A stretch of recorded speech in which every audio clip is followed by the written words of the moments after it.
귀하고 복된 주일입니다. 우리가 8월 19일 이후로부터 모이질 예배당에 함께 모이지 못하고 온라인으로 그렇게 예배 드리다가 이제 사회적 거리두기가 완화되어서 이렇게 예배당에 함께 모여서 예배를 드릴 수 있게 되었습니다.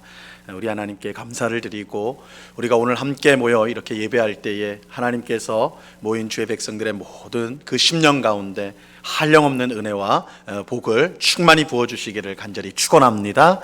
예, 우리 성령님 오랜만에 다 만나셨죠? 예, 우리 앞뒤 좌우로 보시면서 인사 나누겠습니다. 사랑합니다. 축복합니다. 맞습니다. 예, 우리 모두 그 자리에서 일어나서 묵도하심으로 주일 일부 예배를 우리 하나님 앞에 드리도록 하겠습니다. 다 같이 묵도하시겠습니다.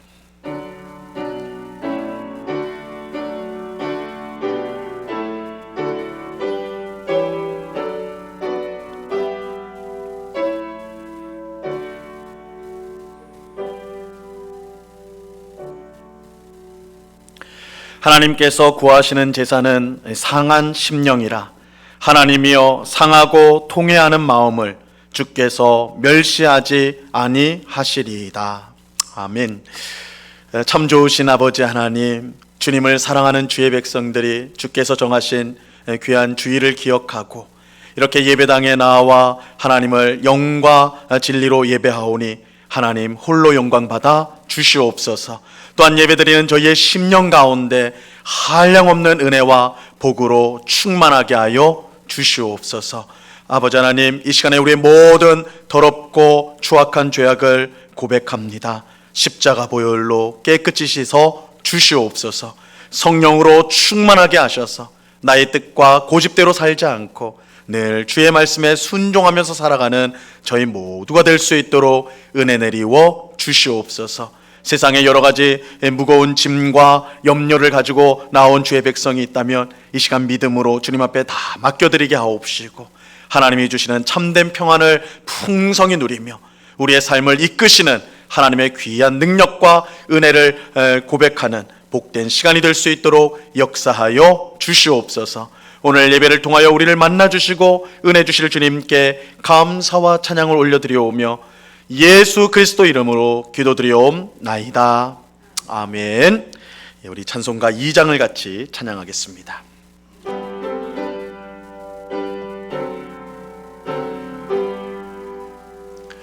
찬양 성부 성자 성령 성삼위 제께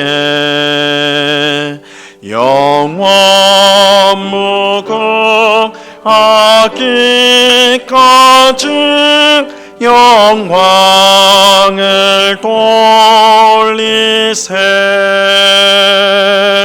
영광을 돌리세.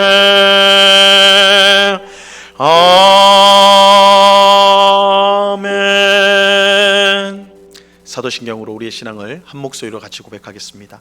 전능하사 천지를 만드신 하나님 아버지를 내가 믿사오며 그 외아들 우리 주 예수 그리스도를 믿사오니 이는 성령으로 잉태하사 동정녀 마리아에게 나시고 본디오 빌라도에게 고난을 받으사 십자가에 못 박혀 죽으시고 장사한 지 사흘 만에 죽은 자 가운데서 다시 살아나시며 하늘에 오르사 전능하신 하나님 우편에 앉아 계시다가 저리로서 산자와 죽은 자를 심판하러 오시리라. 성령을 믿사오며 거룩한 공회와 성도가 서로 교통하는 것과 죄를 사하여 주시는 것과 몸이 다시 사는 것과 영원히 사는 것을 믿사옵나이다. 아멘. 예, 우리 모두 그 자리에 앉도록 하겠습니다. 우리 찬송가 뒤에 있는 교독문 7번 10편 13편 말씀을 교독하도록 하겠습니다. 교독문 7번 10편 13편 말씀입니다.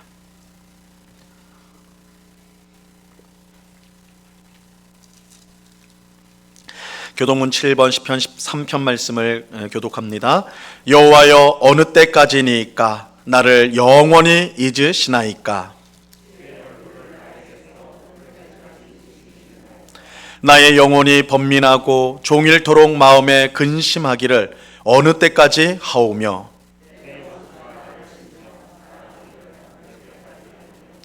여호와 내 하나님이여 나를 생각하사 응답하시고 나의 눈을 밝히소서.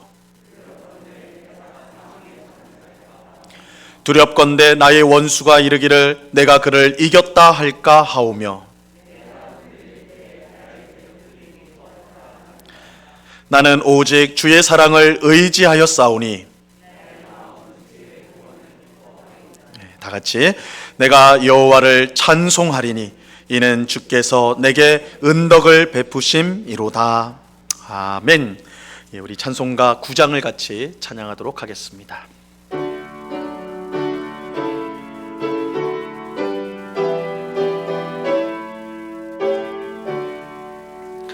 하늘에 가득 찬 영광의 하나님, 온 땅에 충만한 존귀하신 하나님, 생명과 빛으로 지혜와 권능으로 언제나 우리를 지키시는 하나님, 성부와 성자와 성령 삼위의 하나님, 우리 예배를 받아주시옵소서. 사랑이 넘치는 자비하신 하나님, 은혜가 풍성한 구원의 하나님, 자매의 심령에 평안을 주시옵고 죄악과 허물을 용서하여 주소서. 찬송과 영광과 생명 구원의 하나님, 우리 예배를 받아주시옵소서. 연약한 심령을 굳게 세워주시고 우둔한 마음을 지혜롭게 하시고 주의 뜻 받들어 참되게 살아가며 주 말씀 따라서 용감하게 하소서. 권능과 지혜와 사랑 은혜의 하나님, 우리 예배를 받아주시옵소서. 주 앞에 나올 때 우리 마음 기쁘고 그 말씀 임되어 새 희망이 솟는다.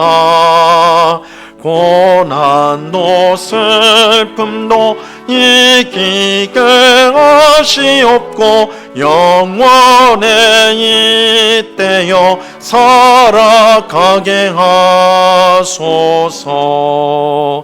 우리의 자랑과 기쁨 생명의 하나님, 우리 예배를 받아주시옵소서.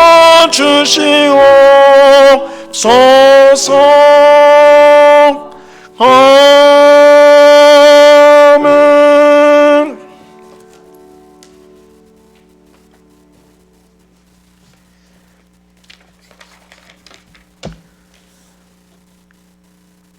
코로나19 바이러스 이슈로 인해 함께 모여 예배드리지 못하다가 오랜만에 성도와 함께 모여 예배드릴 수 있게 하심을 감사합니다. 아직도 완전한 대안이 없는 상황이라 여러모로 어려움이 있지만 이 어려움도 언젠간 해결되어 다시 원래의 삶으로 회복될 것을 믿습니다.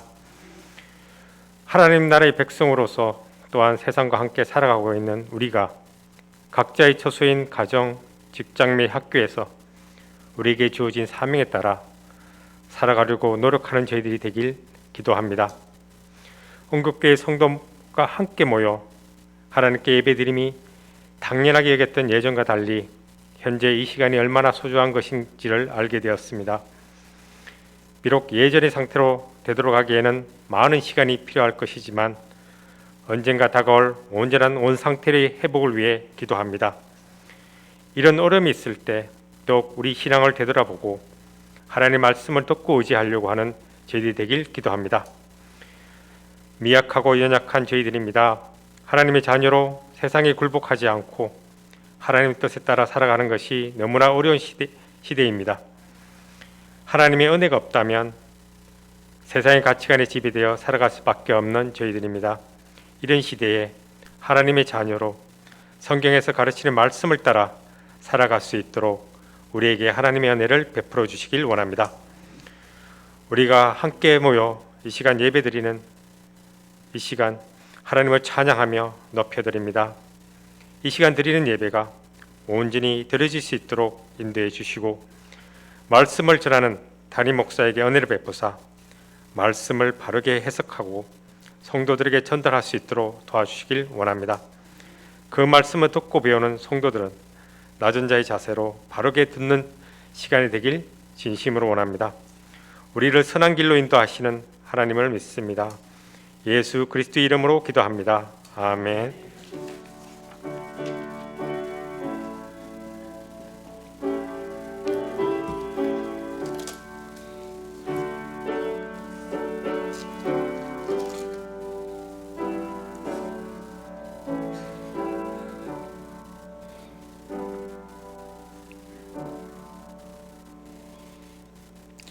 예, 우리 하나님 말씀을 다 같이 보도록 하겠습니다. 신약성경 마태복음 6장 9절로 13절까지의 말씀을 우리가 다 같이 보도록 하겠습니다.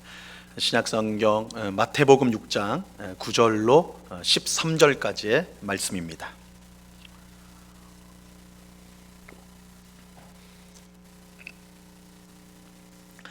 마태복음 6장 9절로 13절까지의 말씀, 하나님께서 이 시간 우리 모두에게 주시는 말씀입니다. 하나님의 말씀을 들으시기를 바랍니다. 그러므로 너희는 이렇게 기도하라. 하늘에 계신 우리 아버지여, 이름이 거룩히 여김을 받으시오며 나라가 임하시오며 뜻이 하늘에서 이루어진 것 같이 땅에서도 이루어지이다. 오늘 우리에게 일용할 양식을 주시옵고 우리가 우리에게 죄 지은 자를 사하여 준 것 같이 우리 죄를 사하여 주시옵고 우리를 시험에 들게 하지 마시옵고 다만 악에서 구하시옵소서. 나라와 권세와 영광이 아버지께 영원히 있사옵나이다. 아멘. 독일의 유명한 소설가 하인리히 벨이 쓴 젊은 날의 빵이라는 책에 나오는 이제 짧은 이야기입니다. 사실은 제가 이 책을 읽은 것은 아니고 설교를 준비하면서 읽은 책에 이 내용을 인용한 내용이 나오더라고요. 이제 이 책에 보면 어떤 이야기가 나오냐면 어느 이제 독일 사람이 있었는데 이 사람이 이제 스페인 여행을 이제 가기 위해서 아주 열심히 일을 합니다.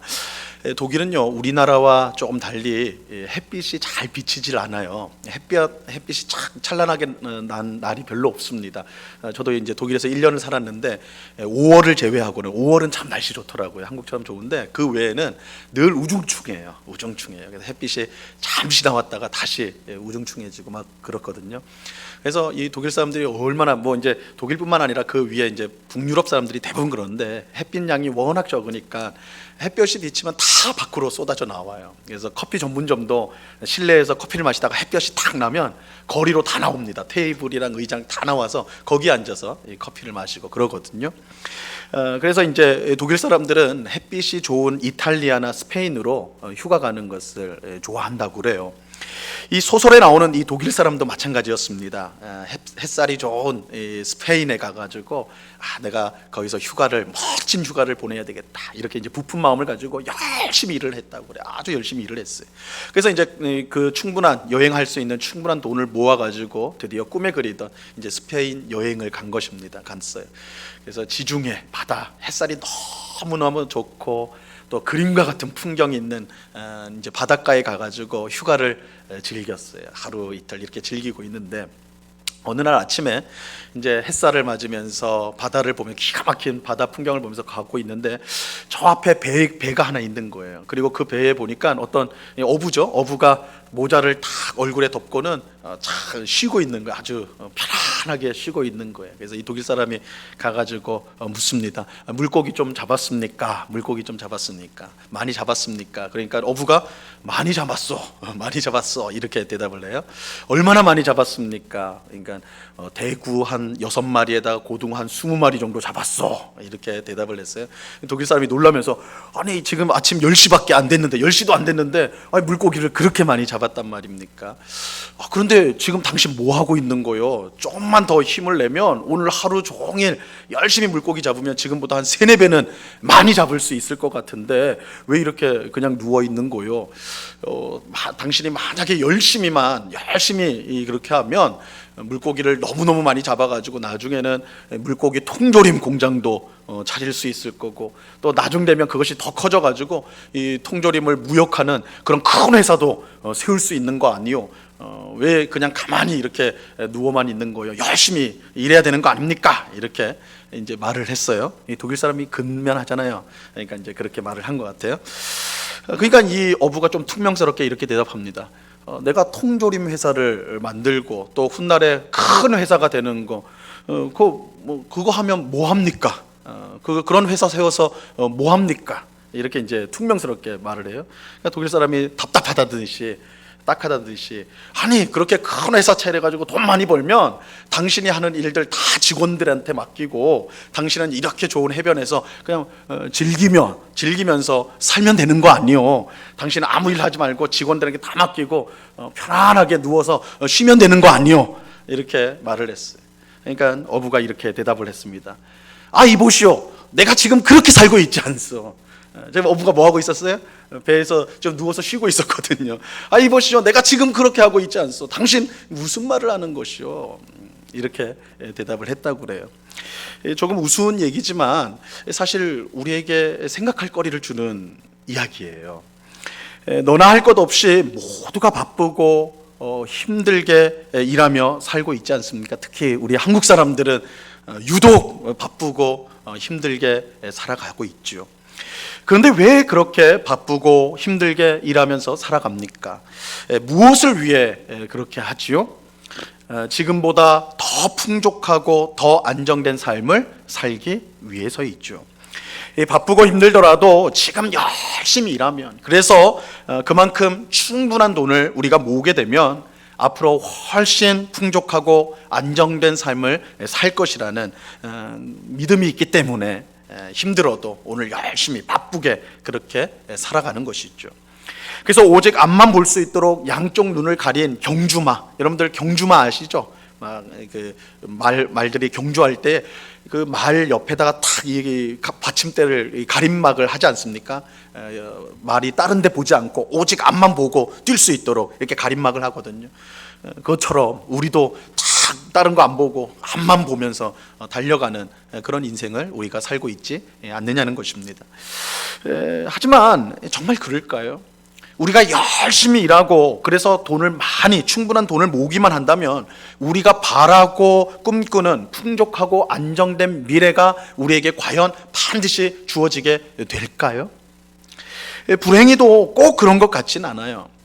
그러니까 우픈 얘기로, 이 우픈 얘기는 우스우면서도 슬픈 이야기, 우픈 얘기로요. 이런 얘기가 있더라고요. 40대는 죽으라 일하다가 진짜로 죽는다. 40대는 진짜로 죽어라 일하다가 진짜 죽는다는 거예요. 진짜 죽는다. 그러니까 실제로도 우리나라 40대 사망률이 굉장히 높다고 그러죠. 정말 열심히 일하는데 그 결과가 뭐냐? 죽는다. 이런 우픈 말이 있어요.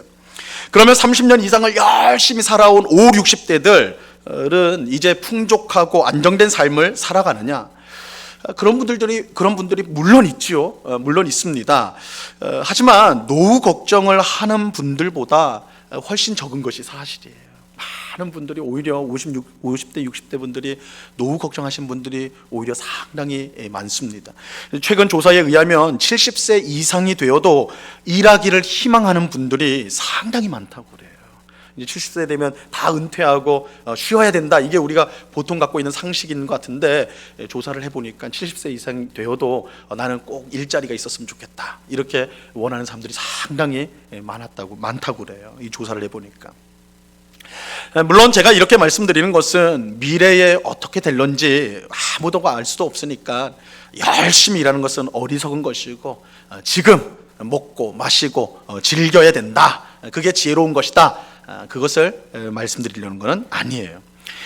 당연히 우리는 힘들어도 열심히 일해서 미래를 준비하는 삶을 살아야 합니다.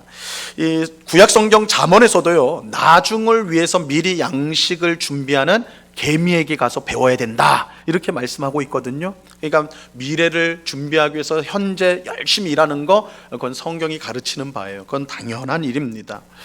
하지만 제가 지금 말씀드리려는 것은 우리가 바라는 미래를 준비하기 위해서 바쁘고 힘들게 일해도 반드시 우리가 기대하는 결과를 얻을 수 있는 것은 아니라는 것입니다. 이것을 알아야 된다는 거예요. 다시 말하면 우리 힘만으로는 우리가 소원하고 바라는 그런 풍족하고 안정된 삶을 반드시 얻을 수 있는 것이 아니에요. 이러한 사실을 가장 잘 보여주는 예수님의 비유 이야기가 있습니다. 이 누가복음 12장에 나오는 어리석은 부자 이야기입니다. 이건 사실 제가 설교하면서 여러 번 말씀을 이미 이제 드린 것 같아요. 어떤 부자가 있었는데, 이미 부자인데, 막 가진 것이 많은 부자인데 이제 농사를 했는데요, 그의 농사가 아주 대풍이 됐어요. 수확물이 너무 많아가지고 이 곡물을 다 추수를 해보니까 이 넣을 데가 없어요. 자기가 갖고 있던 창고에 들어가지를 않는 거예요. 그래서 기존에 있던 창고를 밀어버리고 그것보다 몇 배 큰 창고를 딱 짓고는 그 안에 곡식을 가득 채웠어요. 부자가 그것을 보고는 얼마나 든든한지 몰라. 야, 이거 내가 평생 써도 못 쓸 이 자금이 만들어졌다. 이거 보면서 너무너무 든든해하는 거예요. 야, 내가 이제는 지금까지는 내가 너무 수고하며 살았는데 이제 앞으로는 내가 진짜 먹고 마시고 즐기면서 그렇게 인생을 살아야 되겠다. 이렇게 마음속으로 아주 뿌듯하게 그렇게 말을 했어요. 마음속으로 그렇게 했어요. 뭐 오늘 우리 식으로 하면 통장에 한 수십억 정도 있고, 그죠? 몇 층짜리 빌딩을 가진 건물주.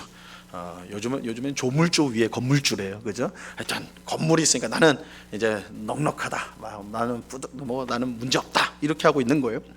그런데 부자가 전혀 생각하지 못한 일이 그날 밤에 발생을 해요.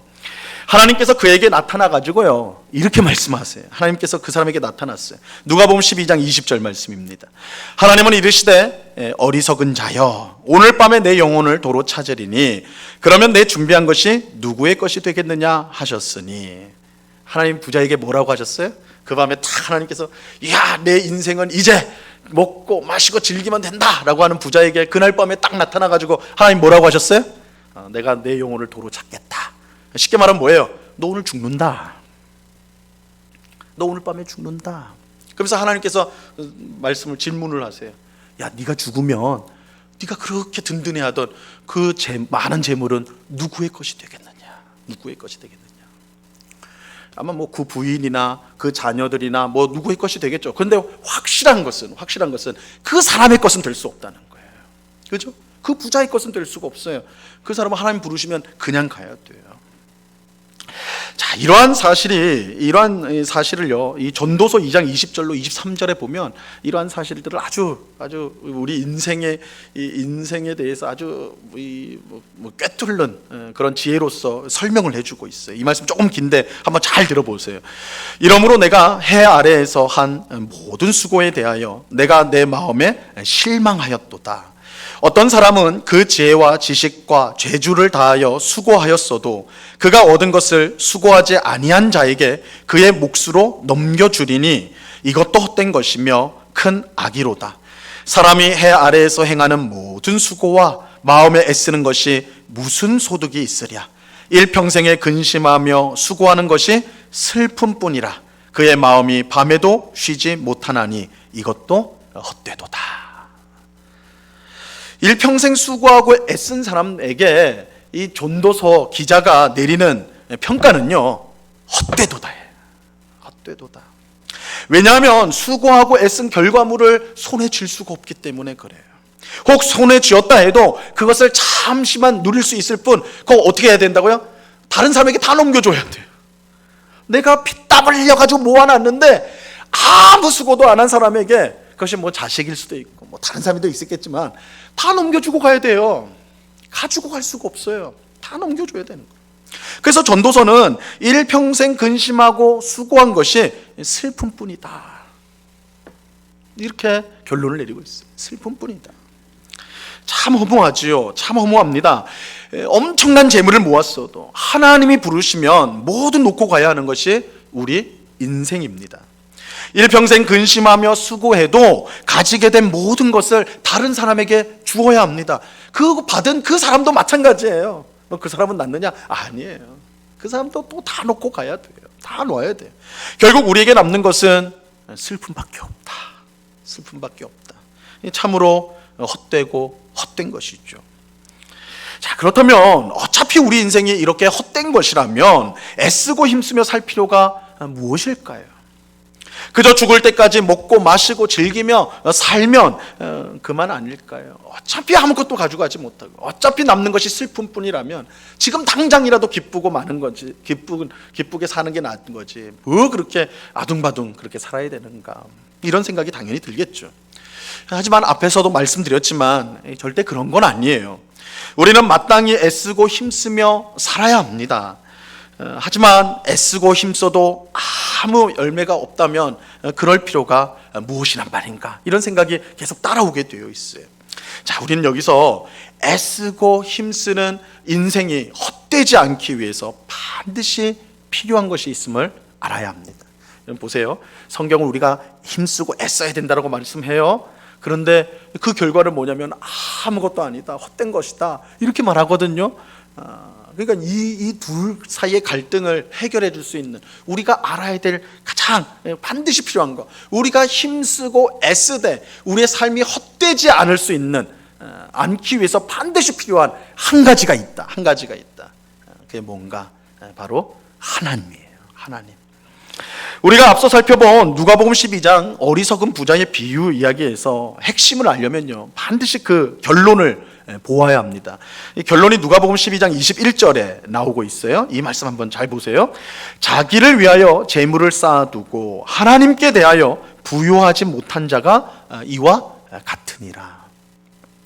부자의 인생이 헛될 수밖에 없었던 것은 단지 쌓아둔 재물을 놓아두고 죽어야 했기 때문이 아닙니다. 참 아깝다, 이 문제가 아니에요. 이 문제가 아니에요. 더 핵심적인 문제, 그의 인생이 헛될 수밖에 없었던 것은 그가 하나님께 대하여 부요하지 못했기 때문이에요.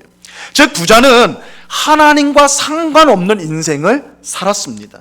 오직 자신의 힘, 지혜, 능력만 믿고 살았어요. 하지만 사람은 자신의 힘만으로는 살 수 있는 존재가 아닙니다. 사람은 자신의 힘으로 살 수 있는 존재가 아니에요. 여러분, 사람은 나무와 같습니다. 나무와, 이 비유를 좀 해보자고요. 나무와 같아요. 여러분, 나무가 살아가지고 잎도 열리고 또 열매도 맺으려면 어떻게 하면 될까요? 어떻게 하면 될까요? 땅에 뿌리를 내리면 돼요. 이게 뭐 어려운 게 아니에요. 나무가 잎도 나고 열매도 맺는, 그러니까 그러니까 살아가지고 막 그렇게 하려면 어떻게 되느냐? 뿌리를 땅에 내리면 됩니다. 만약 나무의 뿌리가 땅에서 뽑히면 어떻게 될까요? 뽑히면 어떻게 될까요? 당장은 죽지는 않아요. 당장은 죽지 않습니다. 당장은 잎도 그대로 있고 맺혀 있는 열매도 그대로 있어요. 그래서 마치 살아있는 것처럼 보여요. 한번 그렇다고 해서 집에 가서 뽑지 마시고 뽑아놓으면요 좀 갑니다. 그 안에 양분과 물이 여전히 있어가지고 조금 가긴 해요. 그런데 일주일이 지나고 한 달이 지나면 어떻게 됩니까? 말라 비틀어 죽게 되는 거죠. 죽게 됩니다. 하나님과 사람 사이도 마찬가지예요. 나무가 땅에 뿌리를 내려야 살 수 있는 것처럼 사람도 하나님 안에 있어야 합니다. 사람이 하나님 안에서 생명을 공급받고 은혜를 받아야지 그 삶이 풍성해집니다. 하지만 사람이 하나님을 떠나면 나무가 땅에서 그 뿌리가 뽑히는 것처럼 죽게 돼요. 물론 당장 죽진 않습니다. 죽게 된다 이래버리면 아니 하나님 안 믿는 사람 저 바깥에서 멀쩡히 잘 살아가고 있는데 뭐 죽는다고 말합니까? 살아있잖아요, 그죠? 근데 죽어요. 그런데 당장은 죽지 않는 것처럼 보여요. 사람 안에 하나님이 이미 주신 은혜와 생명이 아직 남아있기 때문에 그래요. 하지만 더 이상 생명과 은혜를 공급받지 못하기 때문에 결국은 죽게 돼요. 뿌리 뽑힌 나무가 당장은 괜찮은 것처럼 보이지만 시간이 지나 결국 말라 비틀어져 죽는 것과 같아요. 하나님이 없는 사람의 인생은 헛되고 헛될 수밖에 없어요. 땅에서 뿌리 뽑힌 나무가 아무것도 할 수 없는 것처럼 하나님 없는 사람의 인생은 헛될 수밖에 없습니다. 여러분, 우리의 애쓰고 힘쓰는 것이 모두가 헛되다고 하는 이 전도서의 결론도요 이와 같습니다. 전도서를 읽어보면요, 읽어보신 우리 성도님들, 이 전도서 읽어보신 성도님들은 오늘 이제 오후에 한번 성경을 전도서 한번 읽어보세요. 이 11장밖에 안 되니까 짧은데 이 전도서를 읽으면 굉장히 허무해집니다. 왜 그러냐면 이 전도서에 유행어가 있어요. 아주 반복되는 단어가 있는데 그게 뭐냐면 헛되니 모든 것이 헛되도다. 이 말만 들어도 헛되지 않습니까? 막 허망하지 않아요, 그죠? 이 전도서를 읽다 보면 막 우리 인생에 대해서 막 설명을 하는데 계속 내려지는 결론은 뭔지 알아요? 헛되다라는 거예요. 내가 열심히 일해봤다. 근데 헛되더라. 내가 공부를 많이 해봤다. 그것도 헛되더라. 내가 잔치집에 가가지고 즐겨봤다. 근데 그것도 헛되더라. 내가 슬픈 일이 당해서 막 울었다. 그것도 헛되더라. 다 헛되다. 하지만 전도서가 말하고자 하는 핵심은요, 우리 인생은 헛되다 거기에 있는 건 아니에요. 진짜 우리 인생에 허무함을 주기 위해서 쓰여진 성경은 아니에요. 전도서가 정말 하고 싶은 말씀은 하나님 없는 인생은 헛될 수밖에 없으니, 이게 중요한 거예요. 하나님 없는 인생은 헛될 수밖에 없다는 거예요. 뭘 해도, 돈을 많이 벌어도, 공부를 많이 해도, 높은 권세를 가져도 하나님 없는 인생은 헛되다라는 거예요. 헛될 수밖에 없으니 정말 복된 인생을 살려면 하나님을 찾으라. 이게 전도서의 핵심이에요. 전도서의 핵심. 그래서 전도서의 결론인 12장 13절, 전도서가 12장까지 있네요. 12장 13절에 보면요, 이렇게 말씀을 합니다. 12장에 보면 이렇게 말씀해요. 일의 결국을 다 들었으니, 이게 이제 전도서 1장부터 12장 그 앞까지 계속 헛되다. 너희가 이 일의 결국을 다 들었으니까 어떻게 된다? 하나님을 경외하고 그의 명령들을 지킬지어다. 이것이 모든 사람의 본분이니라. 하나님 없이 하는 모든 것이 헛되니까 너희가 그것을 알고, 내가 지금까지 설명하지 않았느냐, 이 전도서는 솔로몬이 썼다라고 그렇게 믿어지거든요. 여러분, 솔로몬은 그야말로 다 가진 사람 아닙니까? 그 아버지 다윗을 이어서 왕이 됨으로써 권세, 엄청난 권력을 가지고 엄청난 부유함을 가지고, 그러니까 사람이 갖고자 하는 거 다 가진, 또 지혜도 하나님이 주셔서, 세상이 알 수 없는 지혜를 주셔서 모든 지식을 섭렵한 사람이 솔로몬이었다고요. 그러니까 다 해본 사람이에요. 그런데 솔로몬의 결론이 그거예요. 내가 다 해봤는데 하나님 없이는 헛되도다. 아무것도 아니더라. 그래서 결론적으로 그러는 거예요. 하나님을 경외하고 그의 말씀을 지켜라. 무슨 말이에요? 하나님을 찾아야 된다. 우리가 헛된 인생을 안 살려면 우리가 그렇게 바쁘고 수고하고 힘쓰는 삶을 사는데 그 삶의 열매를 얻으려면, 보람을 가지려면 어떻게 된다고요? 하나님이 있어야 된다. 하나님을 찾아야 된다. 이게 전도서의 결론이에요. 그러므로 여러분, 인생의 성공은요, 얼마나 많이 모았느냐, 얼마나 높이 쌓았느냐, 얼마나 강한 힘을 가졌느냐, 거기에 달린 것이 아닙니다.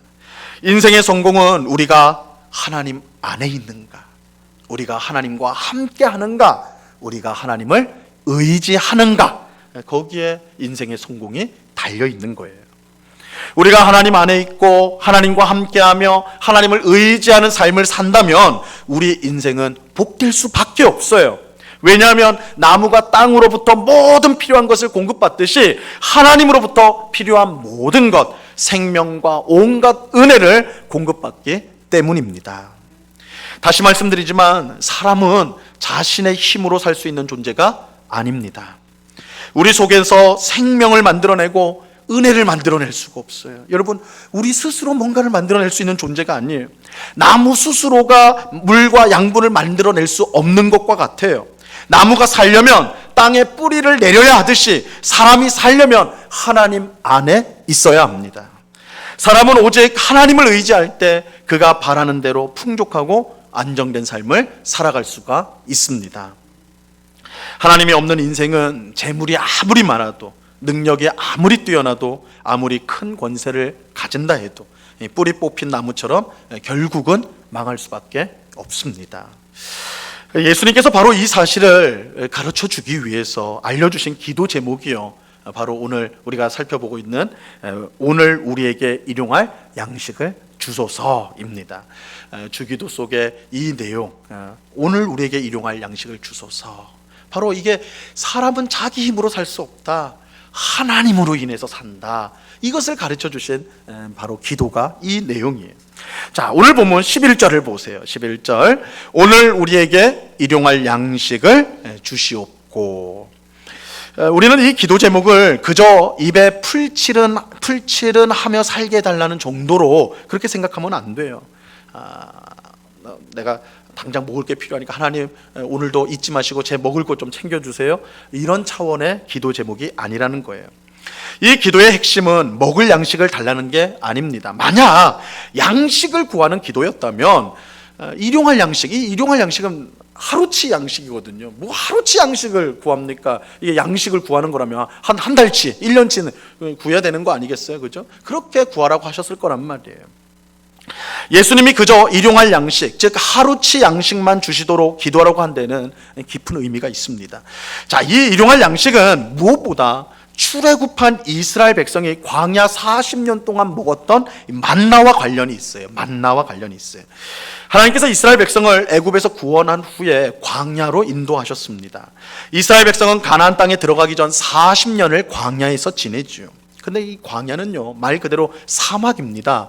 사막이라는 것은 먹을 것을 구할 수 없는 지역이라는 뜻이 있죠.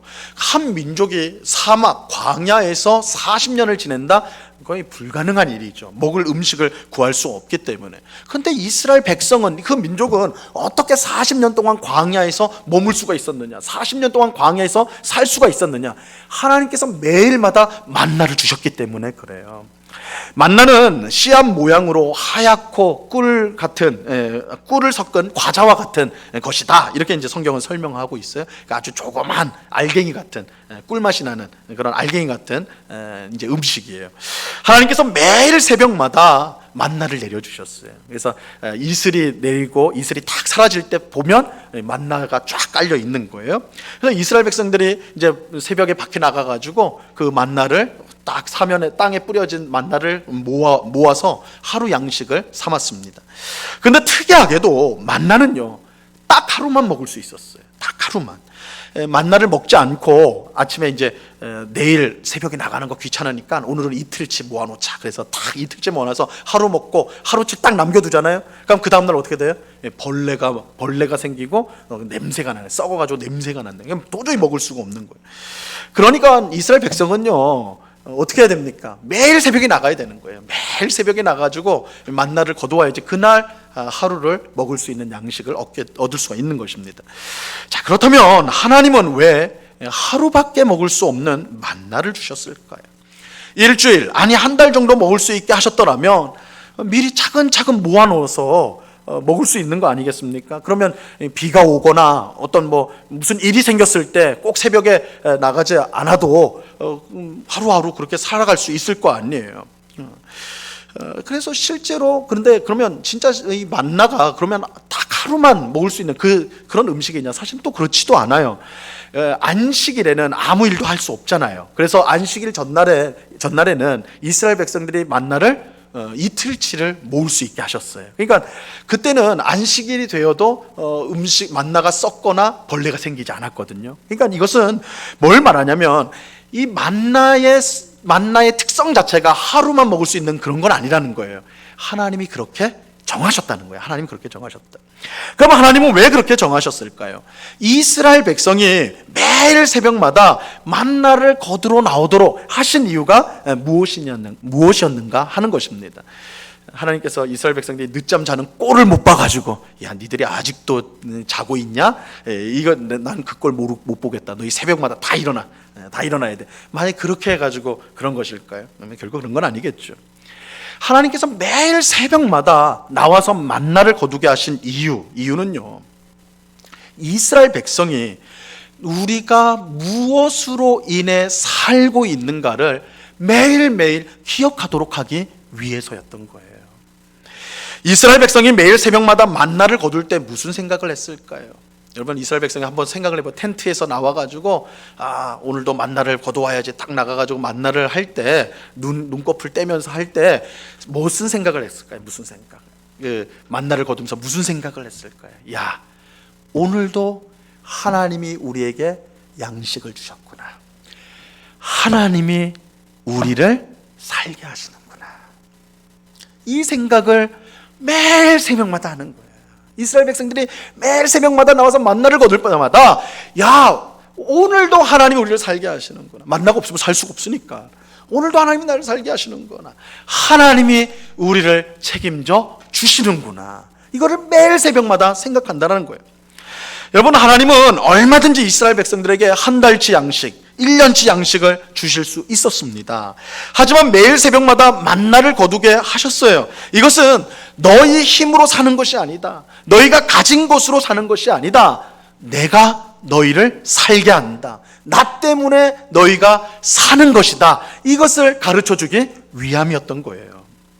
이스라엘 백성은 매일 새벽 만나를 거두면서 하나님과 함께 살아야 함을, 하나님을 의지해야 함을 배웠던 것입니다. 매일 새벽마다요.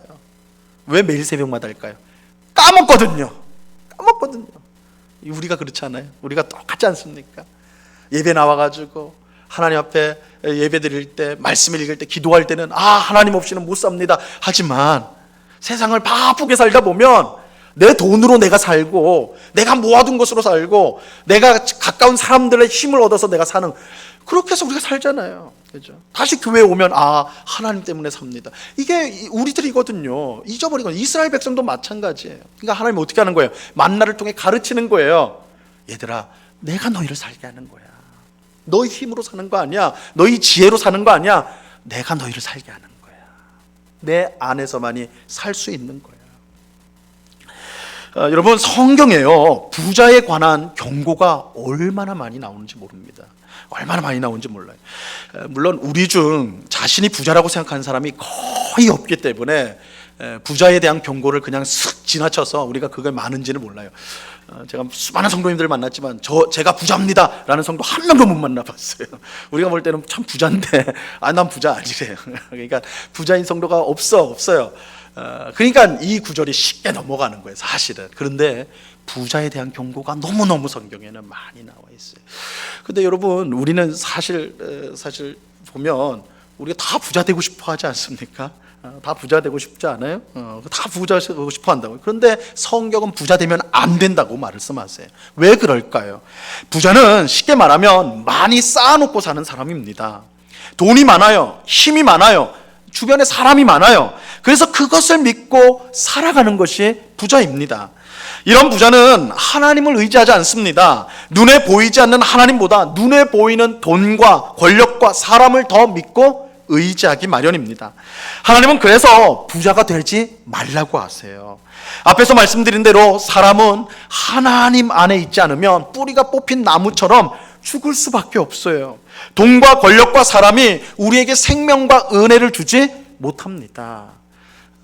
당장 뿌리가 뽑힌 나무가 당장은 얼마간은 살아있는 것처럼 보여요. 그 안에 양분이 있기 때문에, 물이 있기 때문에. 삶도 마찬가지예요. 돈이 있죠, 권력이 있죠, 사람이 있으면 당장은 하나님 없어도 살 수 있을 것 같아요. 실제로도 그렇게 살아가요. 그러나 계속 그럴 수는 없다는 거예요. 결국은 뿌리 뽑힌 나무가 마르는 것처럼 우리 인생도 망할 수밖에 없다는 거예요. 여러분, 우리를 살게 하시는 것은 오직 하나님밖에 없습니다. 우리를 모든 위험으로부터 안전하게 지켜주실 분도 오직 하나님밖에 없습니다. 땅에 뿌리를 굳게 내린 나무는 비바람과 폭풍이 몰아쳐도 요동하지 않아요. 땅이 나무를 움직이지 않게 붙잡아 주기 때문입니다. 우리 인생을 견고하게 붙잡을 수 있는 분은 오직 하나님밖에 없습니다. 우리가 이 세상에서 풍족하고 안정된 삶을 사는 유일한 길은 하나님 안에서 사는 것입니다. 하나님이 나를 살게 하신다는 사실을 믿고 오직 하나님을 의지하는 것입니다. 하나님은 그런 사람을 꼭 붙들어 주십니다. 꼭 붙잡아 주세요. 하나님은 여러 어려움과 환난 속에서도 우리를 흔들리지 않도록 붙들어 주십니다. 하나님은 끊임없이 생명과 온갖 은혜를 공급하여 주셔서 우리의 삶을 풍성하게 만들어 주십니다. 예수님이 일용할 양식을 주시도록 기도하라고 하신 이유가 여기에 있어요. 이스라엘 백성이 매일 새벽 만나를 거두면서 하나님이 나를 살게 하신다, 그렇게 고백하였던 것처럼 오늘 우리들은요, 주기도를 매일 고백함으로써, 주기도를 통해서 일용할 양식을 주옵소서, 이렇게 기도함으로써 하나님이 나를 살게 하십니다를 고백하는 것입니다. 여러분, 우리는 8개월이 넘는 정말 긴 기간 동안 이 코로나19로 인해 답답하고 고통스러운 시간을 보내고 있습니다. 우리가 지금이 10월 달인데요, 10월 18일인데 되돌아보니까 우리가 예배당에 모이지 못한 시간이 4개월이더라고요. 두 달 우리가 3, 4월 2달을 못 모였고 8월 후반부터 10월 초반까지, 그래 또 2달을 못 모였어요. 정말 이게 초유의 사태죠. 초유의 사태. 우리가 어쨌든 이렇게 다시 오늘 이렇게 2달여 만에 이렇게 다시 모여서 이제 예배드리는 감격을 누리고 있는데, 그럼에도 불구하고요, 우리 마음을 무겁게 하는 게 분명히 있어요. 이 코로나19가 언제 끝날지 모른다는 거예요. 뭐 그런 일이 있어서는 절대 안 되겠지만 당장 오늘이라도 또 어디서 펑 터졌다 한다면, 그죠? 또 다음 주에 우리가 또 못 모이게 되는 거예요, 그죠? 절대 이런 일은 있어서는 안 되겠지만 그거 아무도 모른다고. 그런데 아무도 몰라요. 코로나19로 인해 우리는 그야말로 한 치 앞도 볼 수 없는 그런 막막한 현실을 살아가고 있어요. 비록 우리나라는 다른 나라에 비해 아주 훌륭하게 대처하고 있다는 평가를 받고 있기는 하지만 그동안 믿고 신뢰했던 모든 것이 이 코로나19 앞에서 참으로 무기력하다는 것을 우리가 경험하였어요.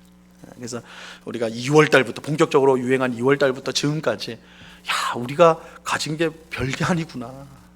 이 바이러스 앞에 우리가 가지고 있던 게 정말 별게 아니고, 뭐 정치, 경제, 사회, 문화 뭐 할 것 없이 우리가 가지고 있는 힘이 정말 별거 아니구나. 이거 처절하게 느끼게 해준 게 이 코로나19 아닙니까? 정말 우리는 무기력함을 경험한다고요. 우리는 그야말로 당장 내일 있을 일도 알지 못하는 그런 위태로운 상황 속에 놓여 있습니다. 이런 현실에서 우리는 어떻게 살아야 될까요? 이런 상황 속에서 우리는 어떻게 살아야 될까요? 예수님은 그런 우리들에게 오늘 우리에게 일용할 양식을 주소서, 이렇게 기도하라고 말씀하십니다.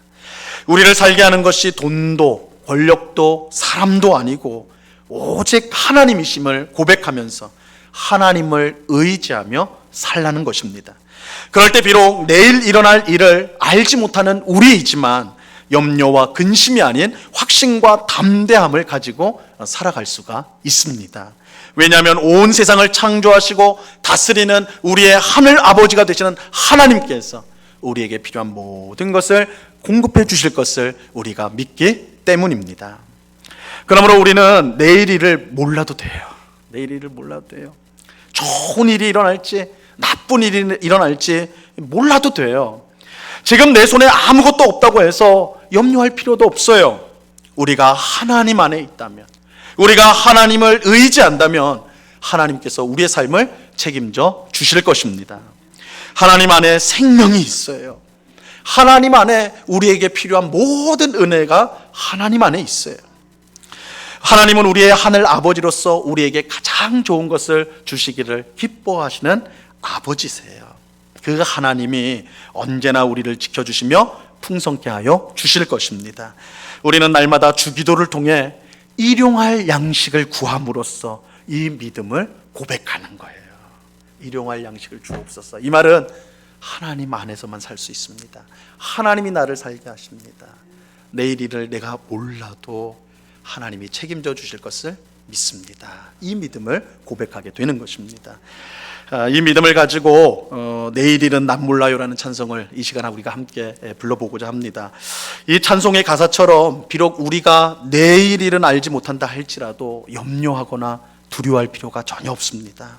그것은 주님 예수께서 내 팔을 꼭 붙들어 주셔서 모든 위험과 어려움으로부터 우리를 구원하여 주실 것이기 때문입니다. 오늘 예배하는 우리 모두에게 이 귀한 은혜를 주실 줄로 믿습니다. 하나님이 우리를 살게 하십니다. 그러므로 하나님을 믿으십시오. 하나님을 의지하십시오. 하나님께서 우리의 인생을 책임져 주실 것입니다. 우리 다 함께 나눠드릴 우리 유인물 보시면서 같이 찬양하도록 하겠습니다.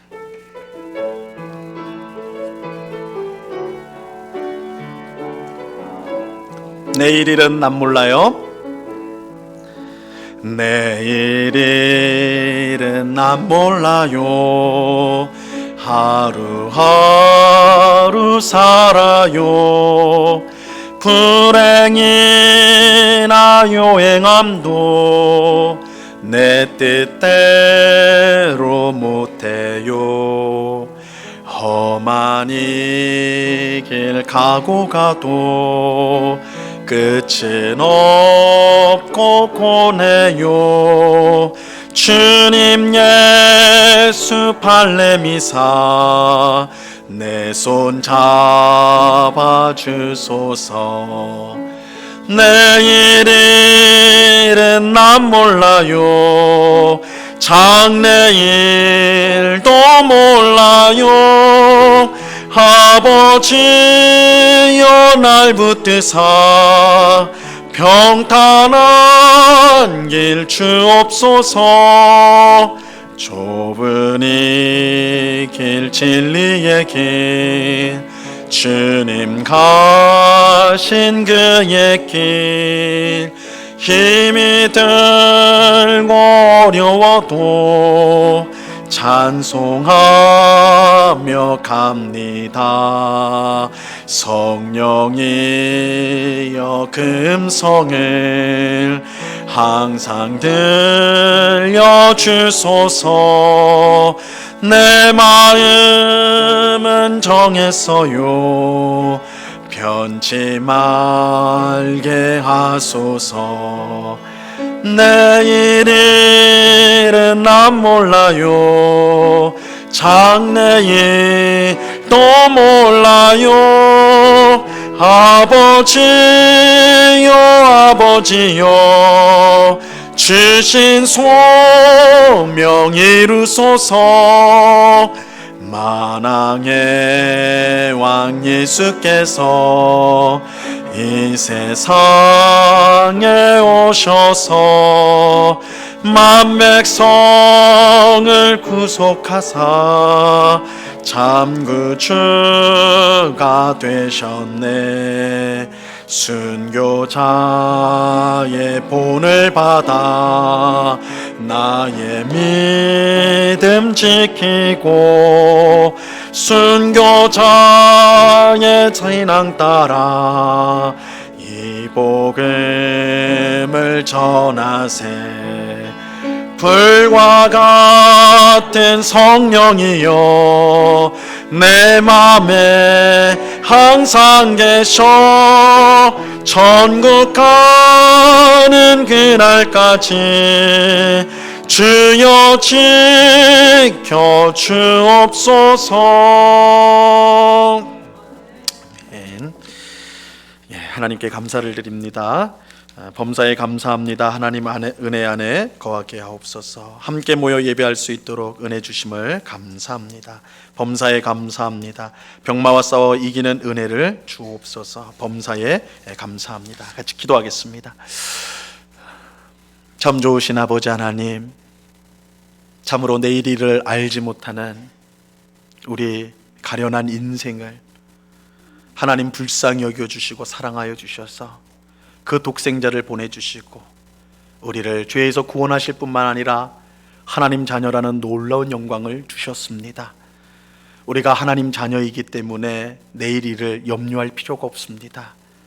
하나님께서 우리의 삶을 책임져 주시고 필요한 모든 것을 넉넉히 주실 줄로 믿습니다.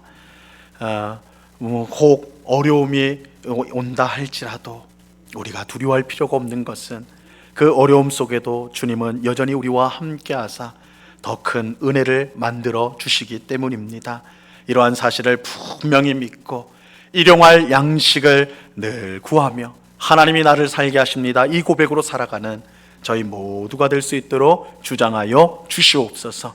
하나님 베푸신 은혜에 감사하여서 이 시간 여러 명목의 헌금을 주 앞에 드리오니 하나님 기쁘게 받아 주시옵소서. 이 헌금이 사용되어지는 곳마다 주님의 복음이 힘있게 증거되어지게 하시고 어렵고 힘든 이웃들을 돕고 살리며 주님의 몸된 교회를 든든히 세우는데 쓰여지는 귀한 헌금이 될 수 있도록 하나님 역사하여 주시옵소서. 아버지 하나님, 우리를 늘 지켜주심을 감사합니다. 이렇게 예배당에 모여 예배 드릴 수 있도록 은혜 주시니 감사합니다. 하나님의 은혜 가운데 이제 멈춤 없이 계속 예배할 수 있도록 이 코로나19가 점점 안정화되어지고 소멸될 수 있도록 은혜를 내리워 주시옵소서. 또한 우리 방역당국의 지침을 잘 준수하여서 우리가 또한 그리스도인으로서 세상 사람들에게 모범이 될 수 있도록 또한 도와 주시옵소서.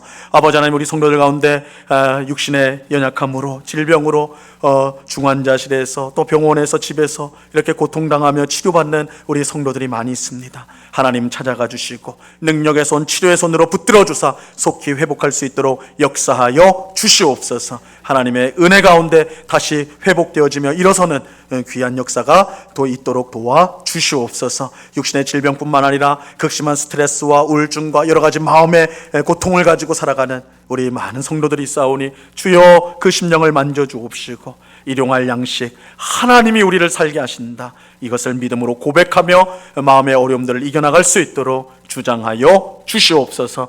언제나 우리와 함께 하시는 주님께 감사와 찬양을 올려드리오며 예수 그리스도 이름으로 기도드리옵나이다. 아멘. 예, 교회 소식을 전하도록 하겠습니다. 주보 마지막 면을 봐주시기를 바랍니다. 예, 우리 정부의 완화된 방역 조치를 따라서 모든 예배와 기도회를 예배당에서 진행하고 있습니다. 우리 지난주 월요일부터 새벽 기도회를 시작으로 수요 예배, 금요 기도회, 이렇게 주일 예배까지 예배당에서 진행하고 있습니다. 주일 저녁은 저희가 아직까지 이제 회복하지 못한 예배가 있는데 오후 찬양 예배는 저희가 아직 모이고 있지를 못합니다. 교회에서 일체의 식사를 할 수가 없어서 우리가 오후에 지금 모이지 못하고 있는데요. 근데 제가 몇 번 말씀드린 대로 이런 어려움을 위기를 기회로 삼아야 됩니다.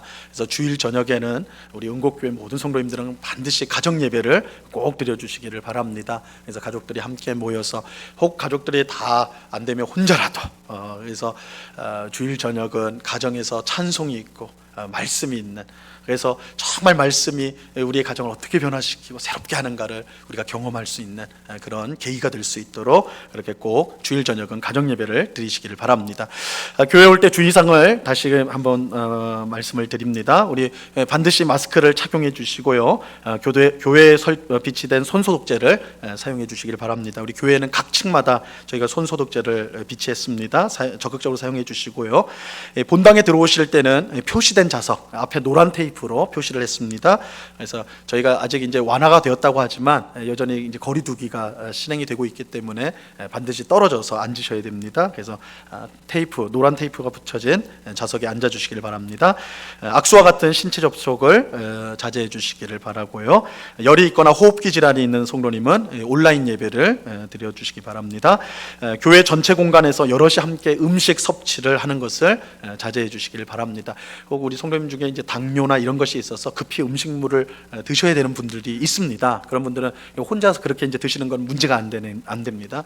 말씀드린 거는 여러 명이 함께 앉아가지고 그렇게 하는 것은 이제 전염의 위험이 있기 때문에 자제해 주시기를 바라는 것입니다. 예배와 기도의 영상은 교회 홈페이지와 유튜브를 통해서 계속 이제 보실 수가 있습니다.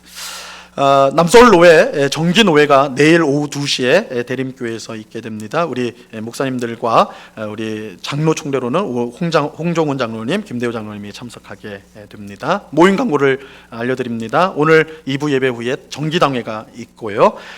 다음 주일 2부 예배 후에는 운영위원회가 있다는 것 기억해 주시기를 바랍니다. 예, 우리 모두 그 자리에서 일어나서 찬송가 171장 1절을 같이 찬양하도록 하겠습니다.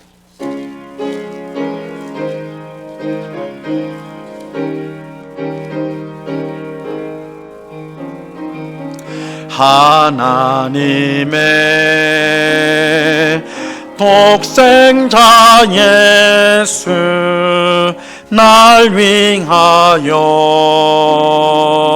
오시었네.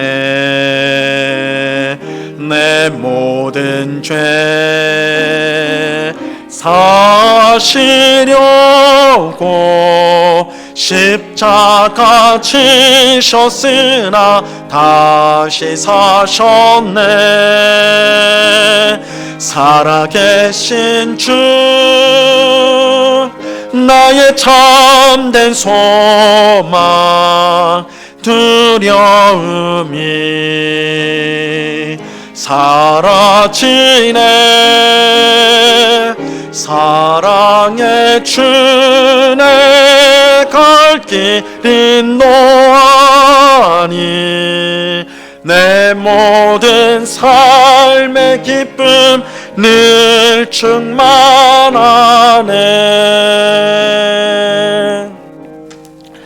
지금은 우리 주 예수 그리스도의 은혜와 아버지 하나님의 극진하신 사랑과 성령 하나님의 교통하심과 충만케 하심과 늘 동행하심이 일용할 양식을 주옵소서.